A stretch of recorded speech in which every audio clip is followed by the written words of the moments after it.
Hi friends, easy quantity സ്വാഗതം. ചോദ്യം നോക്കാം.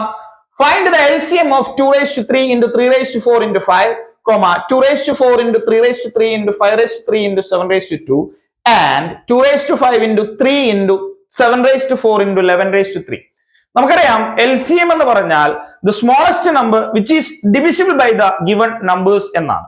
അതായത് തന്നിരിക്കുന്ന സംഖ്യകൾ കൊണ്ട് നിശേഷം ഹരിക്കാൻ കഴിയുന്ന ഏറ്റവും ചെറിയ സംഖ്യ.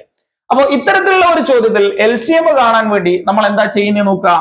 LCM is equal to, ഞാൻ ഇതിലുള്ള എല്ലാ ഫാക്ടറും എഴുതി വെക്കുന്നു. 2 ഉണ്ട്, 3 ഉണ്ട്, 5 ഉണ്ട്, 7 ഉണ്ട്, 11 ഉണ്ട്.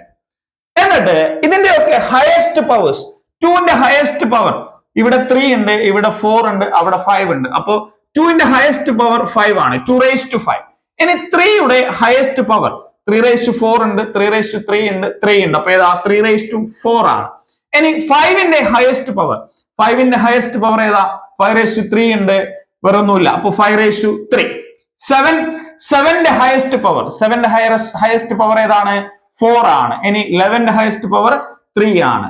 അപ്പൊ നമ്മുടെ LCM എന്ന് പറയുന്നത് 2 raised to 5 into 3 raised to 4 into 5 raised to 3 into 7 raised to 4 into 11 raised to 3 ആണ്. കൂടുതൽ ടിപ്സ് വേണ്ടേ? ചാനൽ ഫോളോ ചെയ്ത് കൂടെ കൂടിക്കോളൂ.